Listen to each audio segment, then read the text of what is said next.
A la prueba de inteligencia fluida de factor G, que era el Cattell IQ, como covariable para ver si las diferencias entre pacientes y lesionados frontales permanecían una vez que yo incluía al Cattell como covariable.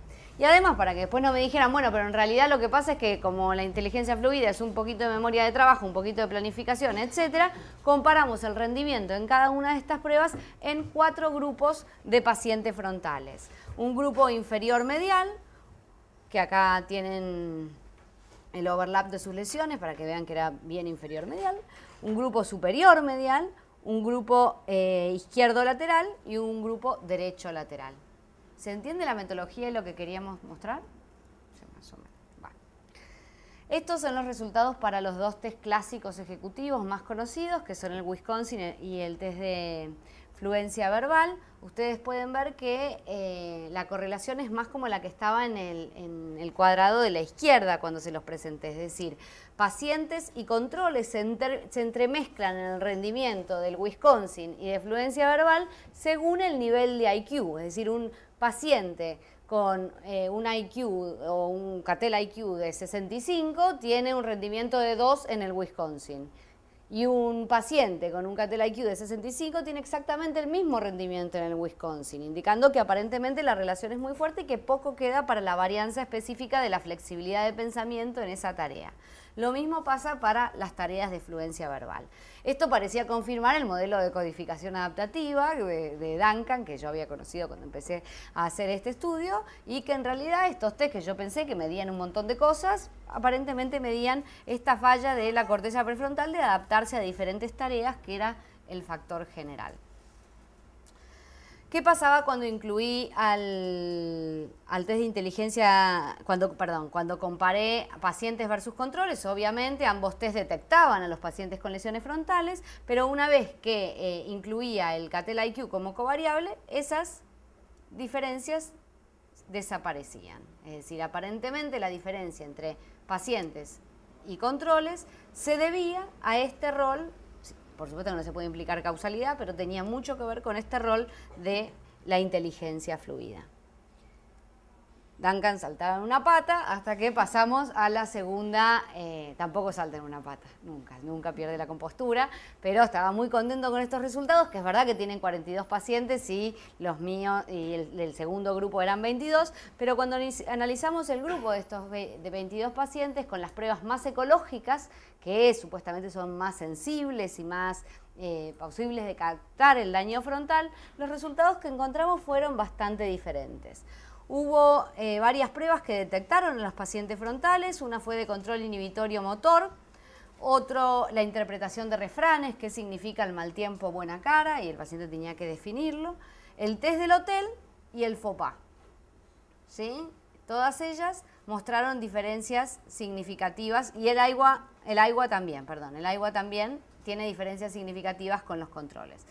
Ahora, ¿qué pasa cuando pongo el Cattell IQ como covariable? Las diferencias desaparecen solo en el AIWA, que podemos discutir una hora de por qué desaparecen en el AIWA, pero lo interesante es que en los otros test no desaparecen, es decir, permanecen una vez que yo incluyo al Cattell IQ como covariable, indicando que la diferencia entre pacientes y controles aparentemente tenía que ver con algo más que esta pérdida de inteligencia fluida. Y ahí nos sentamos un rato, primero por mail, después Tristán logró que pueda ir de vuelta a discutir los resultados, a ver qué significaba esto, porque con el modelo de codificación adaptativa no parecía ser del todo congruente. Y lo que hicimos fue calcular para cada una de las pruebas el residual, es decir, cuánto del rendimiento de ese paciente en particular no se explicaba por el rendimiento de G, del test de inteligencia fluida.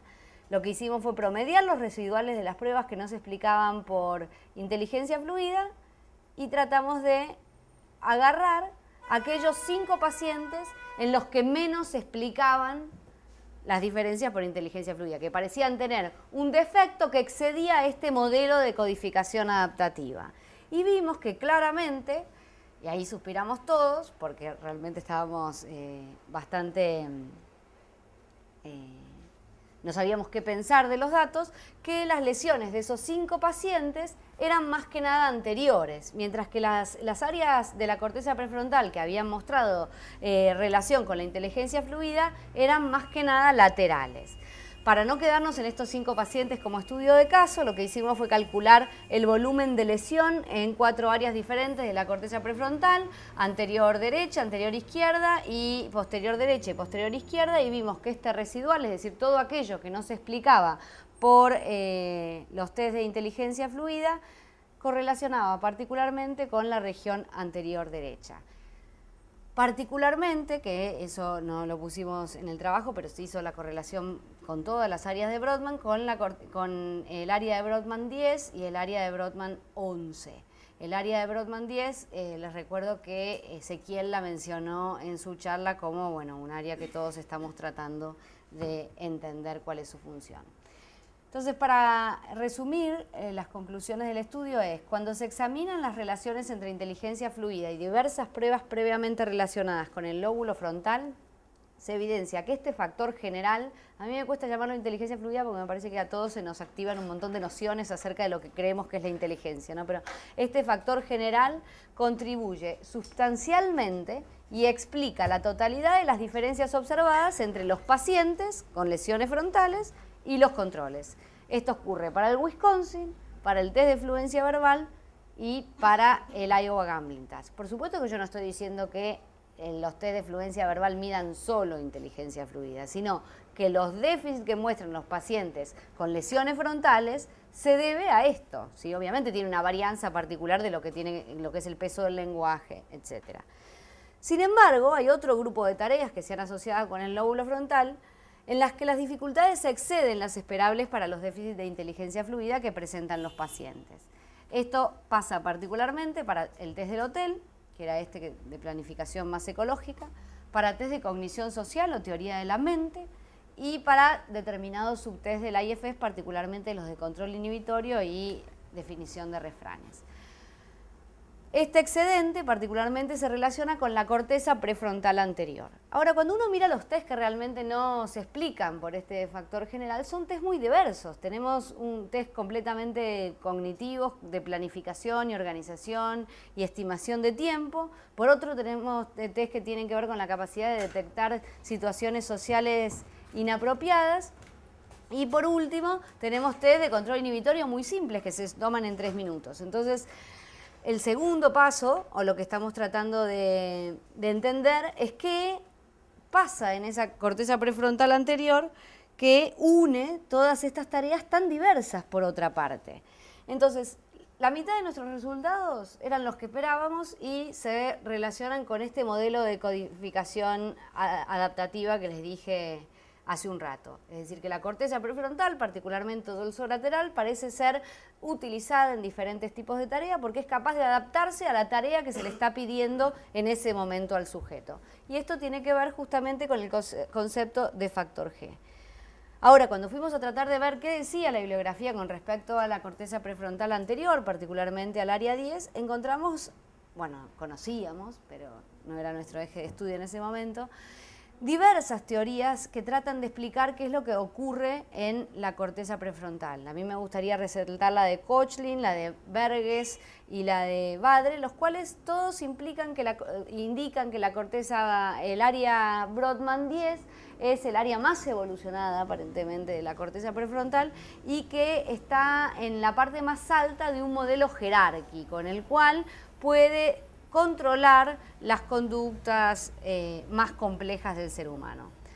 Ahora, cuando fuimos a ver qué es lo que se activa en los estudios de resonancia funcional, con qué tareas se activa este área 10, la lista era interminable. El área 10 se activa en tareas de toma de decisiones, en tareas de teoría de la mente, en tareas de planificación, inclusive cuando en el default mode, cuando uno no está haciendo nada. El área 10 se activa en la mayoría de las tareas. Entonces, nosotros vemos, y si alguno ve otra, me parece interesante discutirlo, pero los estudios que pensamos hacer en el futuro tienen esta línea. Hay dos posibilidades, o el área 10 o la corteza prefrontal anterior tiene diferentes áreas en sí misma que se relacionan con la teoría de la mente, que es lo que propone Gilbert. Gilbert dice que la teoría de la mente o la mentalización tiene que ver más con el área medial posterior, mientras que la capacidad de switching entre tareas o de evitar el ambiente y pensar por metas internas tiene que ver más con la parte anterior más inferior. Y puede ser, es decir, que esto por supuesto que queda por probar, hay ciertos estudios de resonancia funcional que muestran esto, que hay una activación más lateral en test de multitasking, mientras que en test de teoría de la mente es más medial. O bien puede ser que este área 10, que aparentemente se relaciona con todas estas tareas, tenga a su cargo una función que sea importante para todas las tareas, ¿sí? Una función que sea importante para la teoría de la mente, que sea importante para el multitasking, que sea importante para definir refranes y que sea importante para el control inhibitorio, ¿sí? Nosotros creemos que la respuesta viene por ahí y eso es lo que queremos hacer en el próximo estudio. Queremos ver qué cosas o qué funciones pueden utilizarse en cada una de estas tareas y ver si las diferencias entre pacientes con lesiones anteriores y posteriores pueden explicarse por esto. Esto era lo que yo les quería decir. Quería agradecer al resto del equipo y a toda la gente que estuvo conmigo en estos proyectos. Alice Parr, Russell Thompson, Alexandra Bulgar, Teresa Torralba, Nagui Antún, Ezequiel, Tristán y Facundo y por supuesto el doctor Duncan. Muchas gracias.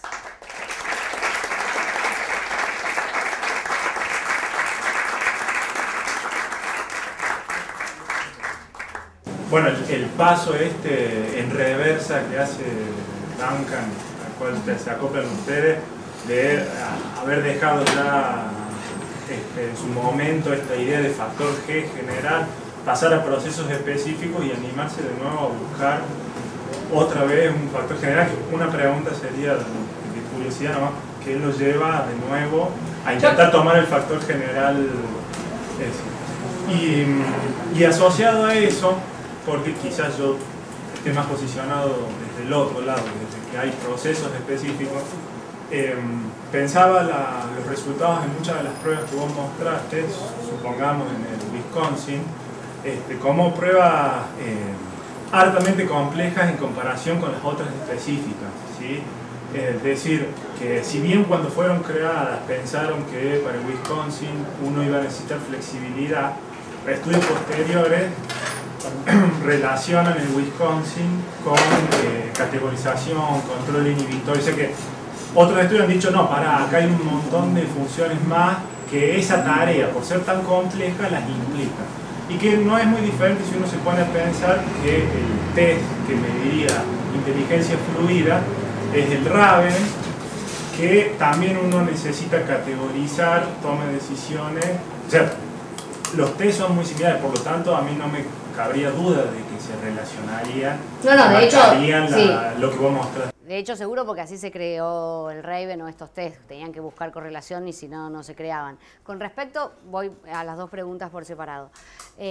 Con respecto a por qué Duncan vuelve a la posición anterior, yo creo que él nunca se fue de la posición anterior, es decir, él viene estudiando la inteligencia fluida hace 14 años, o su relación con las bases neurales, pero no hay que caer en que estamos volviendo a la anterior, porque nadie está hablando de una inteligencia general, no, estamos diciendo que hay un factor común a todas las pruebas, y esto se sabe. Si vos haces clínica, sí. Me doy cuenta porque yo pensaba exactamente igual que vos cuando empecé a hacer el estudio. Las funciones ejecutivas son necesarias en todas las tareas. De hecho, uno a veces ve mal rendimiento en tareas de memoria por función ejecutiva. No importa si se llama función ejecutiva o inteligencia fluida. Simplemente que, bueno, se llama así porque es el factor. Por eso yo todo el tiempo trataba de cambiar por factor general. No tiene que ver con la inteligencia de antes. Nadie cree que el VICE mide esto que yo estoy hablando. Para nada. Mide muchísimas otras cosas. Se deja de lado todo lo que es experiencia, por supuesto. Ahora,